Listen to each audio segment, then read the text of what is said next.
독일인의 사랑, 막스 뮬러. 셋째 회상.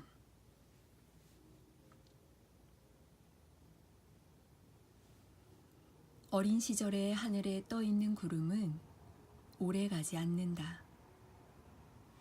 따뜻한 눈물 같은 비를 잠깐 흘리고 나면 곧 사라지게 마련이다. 그렇듯 나는 얼마 안 가 다시 그 성에 갔고, 후작 부인은 내게 키스를 하도록 손을 내밀었다. 그러고 나서 부인은 자신의 자식들, 어린 공자와 공녀들을 데려왔고, 우리는 오랫동안 사귄 친구들처럼 어울려 놀았다. 학교가 파하고 돌아와 그때 벌써 학교에 다니고 있었다. 그 성에 놀러 갈 수 있었던 그때는 참으로 행복했던 시절이었다. 거기에는 마음속으로 갈망하던 모든 것이 있었다. 어머니가 상점 진열장을 가리키면서 가난한 사람들이 한 주일 내내 먹고 살 돈을 내야 살 수 있다고 설명해 주셨던 값비싼 장난감들이 그 성에는 얼마든지 있었다. 그리고 후작 부인에게 청하면 그것들을 집으로 가져와 어머니께 보일 수도 있었고, 때로는 내가 아주 가질 수도 있었다.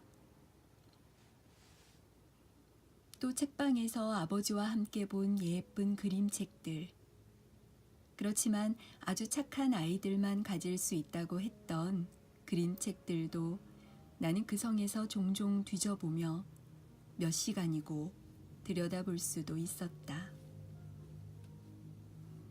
어린 공자들에게 속한 것이면 무엇이든 나도 가질 수 있었다. 최소한 나는 그렇게 믿었다. 왜냐하면 나는 내가 원하는 것을 가져갈 수 있을 뿐만 아니라 때로는 장난감들을 다른 아이들에게 선사하기도 했기 때문이었다. 요컨대 나는 문자의 의미 그대로 한 사람의 어린 공산주의자였다. 다만 언젠가 이런 일이 있었던 것이 기억난다. 팔에 휘감으면 꼭 살아있는 것처럼 보이는 금빛 나는 뱀 팔찌를 후작 부인이 우리에게 갖고 놀라고 주셨다. 집에 돌아올 때 나는 그것을 팔에다 감고 있었다. 그렇게 어머니를 깜짝 놀라게 해드릴 속셈이었다. 그런데 길가에서 한 부인을 만났다. 부인은 내가 가진 금빛 나는 뱀을 보고는 구경 좀 하자고 청하더니, 그런 금으로 된 뱀을 가질 수 있다면 남편을 감옥에서 풀려나오게 할 수 있을 것이라고 말했다. 당연히 나는 한순간도 생각하지 않고 황금 뱀 팔찌를 그 여인한테 던져주고 집으로 뛰쳐와 버렸다. 그 이튿날 한바탕 소동이 벌어졌다.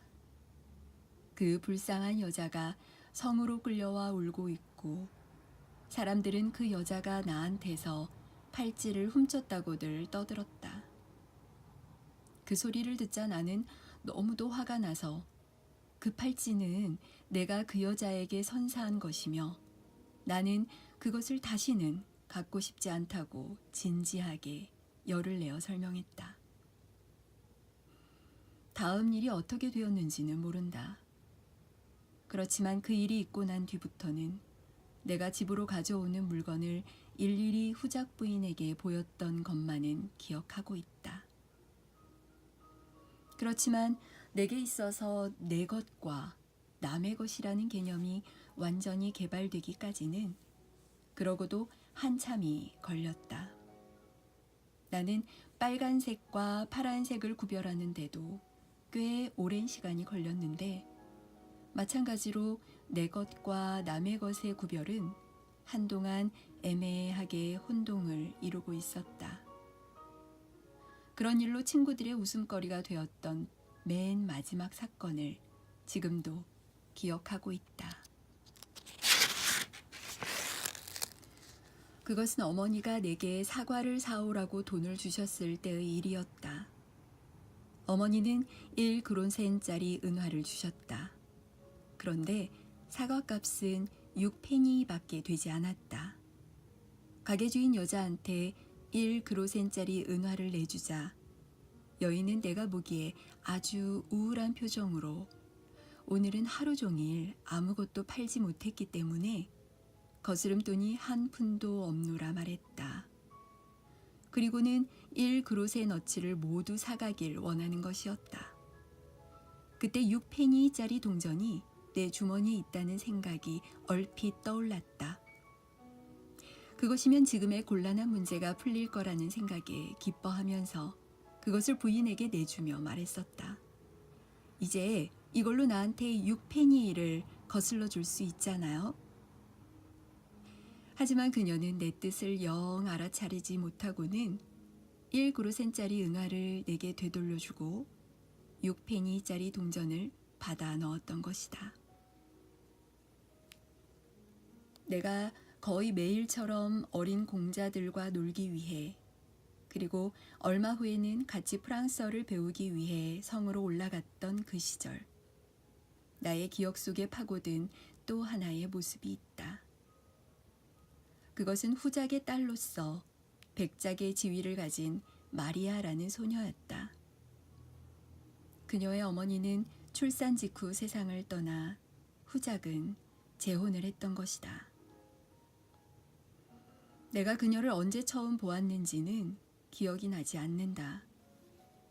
그녀는 숱한 기억의 어둠으로부터 아주 서서히 모습을 드러내고 있다. 처음에는 투명한 그림자처럼 아련한 모습이던 것이 점점 윤곽이 잡히며 나를 향해 가까이 다가오고 있다. 그리고는 폭풍우 치는 밤 호련히 구름 베일을 벗고 얼굴을 드러낸 달과 같이 마침내 내 영혼 앞에 우뚝 서 있는 것이다. 당시 그녀는 늘 병에 시달렸으며 말이 없었다. 내가 볼 때마다 늘 침대 위에 누워 있었다. 침대에 누인 채 2명의 장정이 우리들 방으로 옮겨왔고 그녀가 피곤해지면 다시 옮겨가곤 했다. 그렇게 그녀는 온통 새하얀 차림으로 누워서 두 손은 대게 앞으로 모아주고 있었다. 얼굴은 말할 수 없이 창백했지만 그래도 그녀는 온화하고 아름다웠고 눈은 바닥을 헤아릴 수 없이 그윽했다. 그래서 나는 곧잘 생각에 잠겨 앞에 서서 그녀의 모습을 바라보며 이 여자도 낯선 타인에 속할까 하고 자문해보곤 했다. 그럴 때 그녀는 종종 내 머리에 손을 얹곤 했다. 그러면 마치 무엇인가 내 온몸을 통해 흐르는 것 같은 느낌이 들었고 나는 도망칠 수도 뭐라고 입을 뗄 수도 없이 꼼짝없이 사로잡혀 그녀의 그윽하고 바닥을 헤아릴 수 없는 눈을 들여다보곤 했다. 그녀는 우리와 별로 얘기를 나누지도 않았지만 우리가 노는 모습을 열심히 주시했다. 그리고 우리가 날뛰며 소란을 피울 때에도 한마디 불평 없이 다만 두 손을 그 새하얀 이마에 얹고 자는 듯 눈을 감았다. 하지만 어떤 날에는 한결 기분이 좋아졌노라고 말하며 침대 위에 똑바로 앉아 있는 때도 있었다. 그럴 때면 그녀의 얼굴에 새벽 노을 같은 홍조가 떠올랐고 우리와 어울려 얘기도 하고 진기한 이야기들을 들려주기도 했다. 그 당시 그녀가 몇 살이었는지는 알지 못한다. 그토록 무기력해서인지 어린애처럼 보이기도 했지만 진지하고 조용한 태도로 미루어 볼 때 이미 어린애가 아닐 수도 있었다. 그녀에 관해 말할 때면 사람들은 무의식 중에 소리를 죽여 말하곤 했다. 그들은 그녀를 천사라고 불렀다. 그녀와 연관시켜 착한 것이니 사랑스러운 것이니 하는 말 외에 딴소리를 들은 적이 없다. 곧잘 나는 그렇게 기운 없이 말 없이 누워있는 그녀의 모습을 보며 저 여인은 평생 동안 걸을 수 없겠구나. 아무런 일도 할 수 없고 기쁨도 없겠구나. 언젠가 영원한 안식처로 아주 갈 때까지 침대에 실린 채 사람들의 손을 빌어 이리저리 옮겨 다녀야 하겠구나라고 생각했다. 그리고는 천사의 품에 포근히 안겨 있어도 좋을 그녀가 왜 굳이 이 세상에 보내졌을까? 수많은 성화들에 그려져 있듯이 천사의 부드러운 날개에 실려 공중을 날 수도 있을 텐데 하고 스스로에게 묻곤 했다. 그럴 때면 나는 그녀의 고통의 일부를 떼어 받아야 할 것 같은 느낌에 사로잡혔다. 그녀가 홀로 고통을 겪지 않고 우리 모두가 그녀와 고통을 나누기 위하여. 그렇지만 그런 말들을 그녀에게 할 수는 없었다. 하기는 나도 사실 그 모든 것을 잘 모르고 있었으니까. 나는 다만 무엇인가를 느끼고 있었을 뿐이었다. 그렇다고 대놓고 그녀의 목을 얼싸 안아야겠다는 그런 느낌은 아니었다. 아무도 그래서는 안 되었다. 그것은 그녀에게 아픔만을 주었을 테니까. 그러나 그녀가 고통에서 벗어나도록 그녀를 위해 마음 밑바닥으로부터 기도를 올릴 수는 있을 것 같았다. 어느 따뜻한 봄날이었다. 그날도 그녀는 우리들 방으로 옮겨졌다. 그녀는 아주 창백한 모습이었지만 눈만은 어느 때보다도 그윽하고 반짝였다. 그녀는 침대에 앉아 우리를 자기 곁으로 불렀다. 오늘이 내 생일이야 라고 그녀는 입을 떼었다. 새벽에 견신내에 다녀왔단다. 이제 하나님께서 나를 곧 당신 곁으로 불러들일 수도 있을 거야. 그녀는 미소를 머금고 아버지를 바라보며 말을 이었다. 물론 나는 너희들 곁에 오래 머물고 싶지만 언제이고 내가 너희를 떠나더라도 나를 완전히 잊어버리지 않기를 바라. 그래서 너희들 모두에게 반지를 하나씩 가져왔어. 지금은 이것을 너희들 검지손가락에 끼워두렴. 그리고 너희들이 자라면 그 반지를 차례로 옮겨 끼는 거야. 나중에는 새끼손가락밖에는 맞지 않게 되겠지만, 그렇지만 평생 동안 이 반지를 끼는 거야. 응? 이 말을 하고 나서 그녀는 자신의 손가락에 끼고 있던 5개의 반지를 차례로 뽑았다. 그러는 그녀의 모습이 너무나 처연하면서도 다정해 보였기 때문에 나는 울지 않으려고 두 눈을 감아버렸다. 그녀는 첫 번째 반지를 맨 위에 남동생에게 주고는 입을 맞추었다. 그러고 나서 둘째와 셋째 반지를 두 공녀에게, 또 넷째 반지는 막내동이 공자에게 주며 반지를 줄 때마다 각각 키스를 했다. 나는 옆에 서서 꼼짝 않고 그녀의 새하얀 손을 지켜보고 있었다. 아직 그녀의 손가락엔 반지가 하나 남아 있었다. 하지만 그녀는 이제 기진한 듯 몸을 기대었다. 그때 나의 눈과 그녀의 눈이 마주쳤다. 어린애의 눈은 입보다 훨씬 큰 웅변을 말하는 법.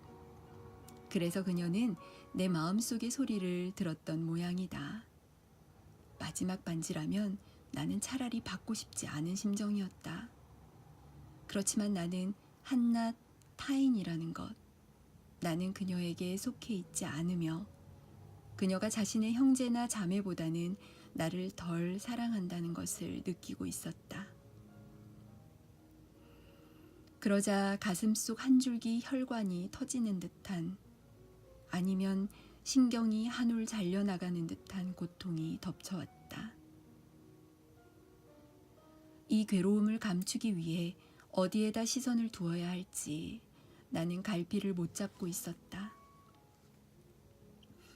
그런데 그녀가 몸을 일으켜 앉더니 내 이마에 손을 얹고 내 눈 속을 깊숙이 들여다보았다.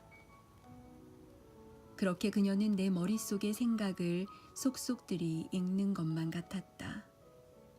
그러더니 천천히 손가락에서 마지막 반지를 뽑아 내게 주며 말했다. 이건 너희를 떠날 때 내가 갖고 가려던 것이야. 그렇지만 이건 네가 끼는 것이 더 낫겠어. 그래서 내가 세상에 없을 때 나를 생각해 주는 편이. 그 반지에 새겨진 말을 읽어보렴. 신의 뜻대로 라고 쓰여 있어. 너는 거친 마음과 동시에 온순한 마음을 갖고 있는 아이야. 살아가면서 그 마음을 온순하게 다스리도록 하렴. 냉혹하게 만들지는 말고. 그러면서 그녀는 남동생에게처럼 내게 키스를 하고 반지를 주었다. 그때 내 마음속에서 무슨 일이 벌어졌는지를 지금으로서는 실로 알 수가 없다. 그 당시 나는 벌써 소년으로 자라 있었다. 따라서 괴로워하는 천사의 포근한 아름다움은 이미 내 어린 가슴에 매력으로 자리 잡고 있었을 것이다. 나는 소년답게 그녀를 한껏 사랑하고 있었던 것이다. 소년들은 청년기와 장년기에서는 이미 사라진 순수함과 진심, 그리고 온 마음을 다해 사랑하는 법이다. 그러면서도 당시 나는 그녀가 사랑한다는 말을 해서는 안 될 타인에 속한다고 믿고 있었다. 다만 그녀가 내게 했던 진지한 말들은 건성으로 듣고 있었지만 두 사람의 영혼이 가까워질 수 있는 한 가장 가까이 그녀의 영혼이 내 영혼에 접근했음을 느끼고 있었다. 온갖 쓰라린 고통이 내 가슴으로부터 씻은 듯 사라졌다. 이미 나는 혼자가 아니며 타인이나 제외된 자가 아니었다. 나는 그녀 곁에 그녀와 더불어 그녀의 마음속에 있음을 느꼈다. 뒤이어 나는 내게 반지를 준 것은 그녀에게 있어 일종의 희생이라는 것. 그녀는 그것을 무덤에까지 갖고 가고 싶어 했으리라는 생각을 했다. 그러자 내 마음속에는 하나의 감정이 솟구쳐 다른 모든 감정을 압도했다. 나는 주저하는 목소리로 말했다. 이 반지를 내게 선사하고 싶으면 그냥 네가 갖고 있어. 너의 것은 곧 내 것이니까. 그녀는 한동안 어리둥절한 시선으로 생각에 잠겨 나를 유심히 보았다. 그리고는 반지를 받아 자기의 손가락에 끼고는 다시 한번 나의 이마에 입을 맞추고 나직한 소리로 말했다. 너는 내가 하는 말을 모르고 있어. 이해하는 것을 배우도록 하렴. 그럼 너는 행복해질 거야. 또 많은 다른 이들도 행복하게 할 수 있을 거야.